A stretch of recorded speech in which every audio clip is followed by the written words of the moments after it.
Welcome back to the gutter, the Grindhouse gutter, and Smoke, you've done it again. The one thing I realized too, over on the podcast, we got out of the 40 years of 1986, and now we're just moving on to our regular programming, so to speak. Uh, Texas Chainsaw Massacre Part Two, we did messed up family. Mm. Then we do, Yeah. then we do. What was the next one that we just did on the podcast? Oh, Mother's Day. Mother's Day, messed up family, and here Yeah. today you present us yet another messed Yeah. up family. Yes, and Romano Scavolini's, well, I don't know if you can see this good, but Nightmare, aka Nightmares in a Damaged Brain, and also aka Blood Splash, right? Yeah. Which So, I think which one of those titles do you like the best? I guess that's the question. I personally like, as far as it's a cool title, I think Nightmares in a Damaged Brain, Yeah. which is, I believe that's the UK title Yes, originally. it I is. think Nightmare is the first, well, really it went under a different title for the working title. I forget what that even is right now. Well, I don't believe it was ever released under that, but it was like a working title when they were filming it, Yeah. whatever that was. And then it was Nightmare when it was, first released in the US. And then Nightmares in the Damaged Brain when it hit. And well, there's a little story behind that in the UK, but when it came out in the UK, it was under that title. One of the The other video title. that working title was Dark Games. Oh yeah, Dark Games. That's right. Dark I Games. couldn't remember it. And then there was a Blood Splash that I just showed that VHS with Platinum Entertainment, I believe it was. And that, by the way, that cover, I think all of the Platinum covers, their VHS, well, maybe not all, but most of them, they just had models come in and do a photo shoot because there's no that those people aren't in the movie, the Yeah. Blood Splash thing. I think another But title. I think another title I saw was Schizo in some. oh, okay, yeah, So this is one might of have been those where another. there's like 85 titles for it. But yeah, Yeah, Nightmare or Nightmare in a Damaged Brain, right? Those are yeah. probably the most Yeah, common. and I'm pretty sure there was. I want to say there was a big box release, although I can't on VHS under that Nightmares and Damaged Brain title. I believe I can't remember who put that out necessarily, but I only ever had the that blood splash on the VHS thing. But also on the back, I didn't show the back, but there's a whole big blurb on there, and this was caused a little bit of controversy back then with Tom Savini's listed as the special effects creator, right? And I don't know if you saw that, Josh, that the story behind that or not. I could totally believe it if he was.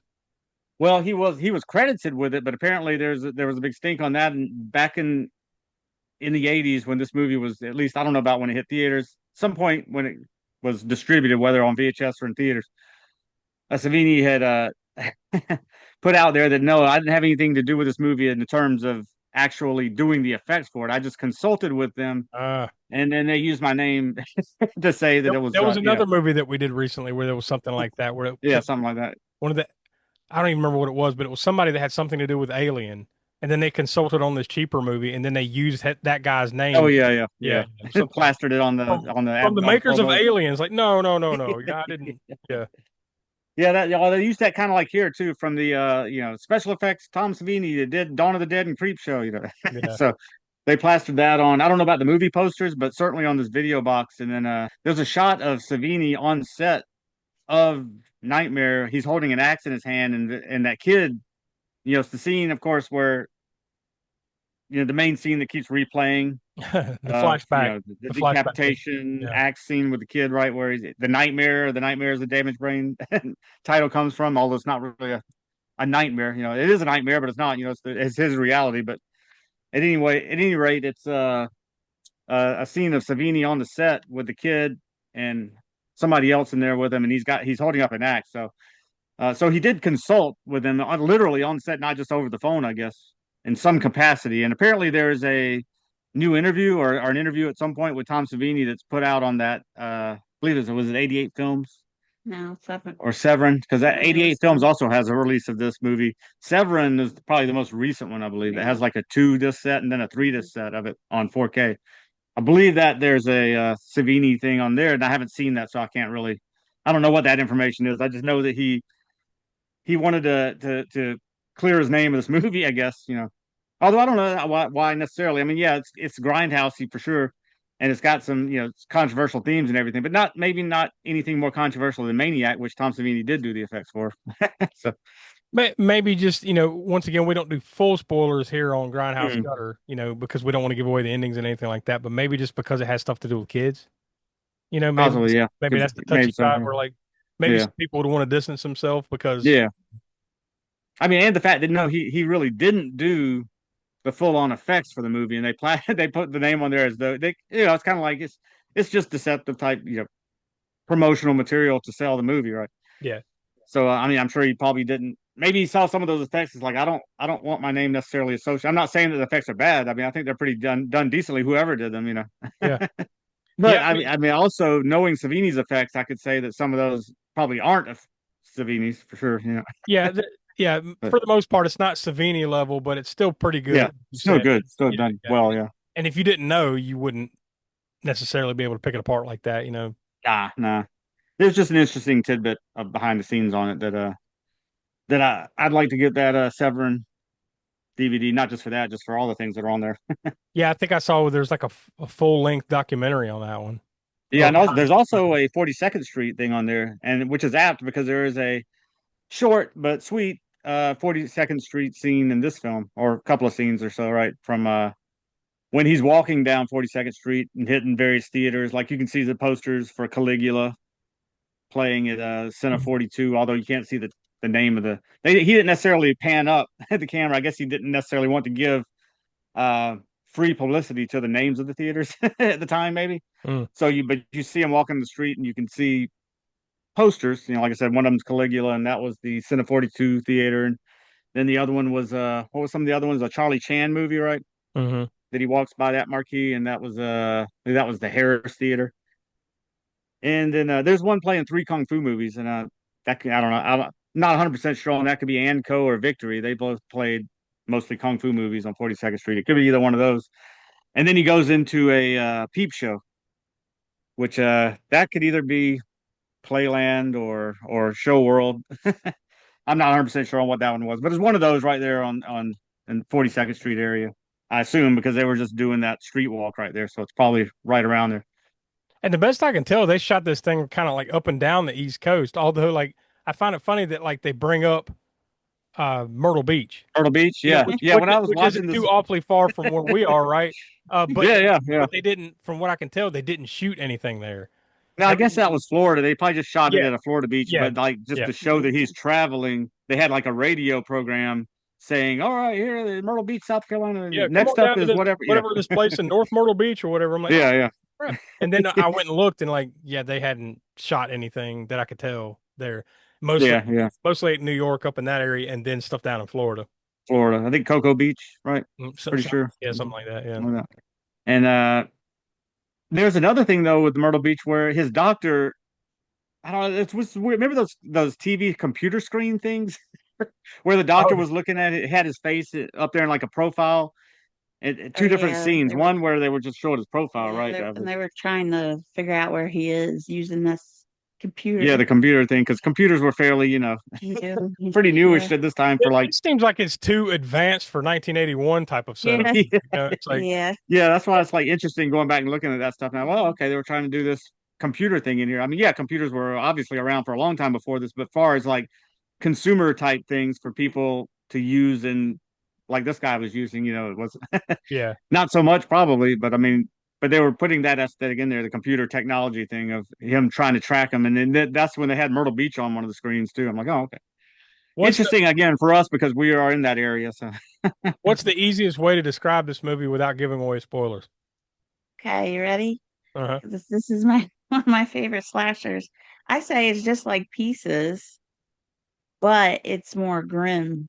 It doesn't have the goofiness, silliness to it. Yes. yeah, yeah, they're I'll both agree with that. also on the other one I mentioned, mainly like my top three slashers probably are, especially if we're talking about straight grindhouse slashers, Mm. is is Maniac. I'll put them in order: Maniac, Pieces, and this one. Huh. That's kind of my order for them. And I know Tiana's order probably goes Pieces first, all right? No, No, Pieces and this are Pieces and this equal. equal. I Okay. cannot separate them. It's funny how like yeah, I almost have to separate something like Halloween from stuff like this. Like I think I feel that that's the best slasher movie of all time, but I also have Yeah, to put it yeah, on a different. There's like two yeah, different lists, you know. Yeah, yeah. yeah, yeah. You have to kind of Well, put you them know me, together, you know. the Grindhouse gutter. I'm always thinking Grindhouse versus, Yeah, but I mean there are crossovers. Don't get me wrong. Halloween could you consider that a Grindhouse movie? Not because it's fits the aesthetic of Grindhouse, or because it has overtly, violent, gory stuff in it, but because it played in the Grindhouses. You know what I mean? So there's like this differentiation. Like I would never put it on here because it's, Yeah, it's a yeah, mainstream movie, but all kind of mainstream movies play from Enter the Dragon, the Bruce Lee movie, played in Grindhouses, all kind of mainstream westerns to spaghetti westerns to cult westerns. So we separate them here because people think in their mind Grindhouse, they think Last House on the Left or Zombie or Cannibal Holocaust, that type of thing. They aren't necessarily thinking. Now I would put Enter the Dragon on here down the road somewhere probably, but they aren't necessarily thinking Enter the Dragon, Halloween, Friday the 13th, even Dawn of the Dead, even with all those movies played in the Grindhouses as well. So yeah, yeah, yeah. We don't want to give too much away here because you could easily get into spoiler territory, and we don't want to spoil the way this thing kind of comes together and ends, right? So we probably need to leave it there. Just know that it is very gory, and there's stuff to do with families, and there are kids involved. Lots of gore, lots of shooting, and oh yeah, lots of shooting, and then and then we'll leave it at that.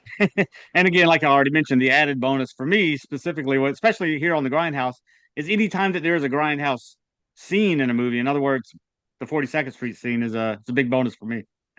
And I my could dissect those scenes alone and pause it like, oh, okay, let me check that marquee out. Or also, am I one of the only ones that like when I see the Twin Towers, I'm like, hey, Twin Towers. yes, Like, like, absolutely, yeah. Any movie, and by the way, this is the second movie that we've watched recently. The other one was, and now, well, behind the scenes, people, I don't know how far apart these are going to come out when they get released, but the three movies we had to watch and do for this were two of them had the Twin Towers in it, and the other movie was Toxic Avenger 2. yeah, It opened with the Twin Towers, I believe. yeah. Well, we'll stop there for this one. This is pretty crazy, so it's going to be interesting to see what you say. So now what we do here is since the professor brings these to the table, we let him do the final ratings, the final call on them. So you do two different ratings. First off, you do a grindhouse gutter rating, which is 0 through 10. The way we always describe it is what all the elements that combine together and make it grindhousey, right? So 0 through 10, where's this one at? Oh, that's 10. Easily a 10 because of all the things. It's gore. We got your typical sleaze, grindhouse sleaze. And I think it does a good job of being, what's the word I'm looking for here? Sort of, I mean, it's got that grim atmosphere for sure, but I think it does. It's pretty creepy and scary whenever he gets into that mode. Like I said, I'm trying not to give away any spoilers here, but when that mask comes on, let's say, right? Mm-hmm. When he puts that on, those whole scenes near the end there, I think is pretty grim and not your typical. It sets itself apart from your average big budget slasher movie. Same way, in the exact same way that Maniac and Pieces does, yeah, Yeah, which is why they all kind of fit together really well. yeah. Nice compliments to one.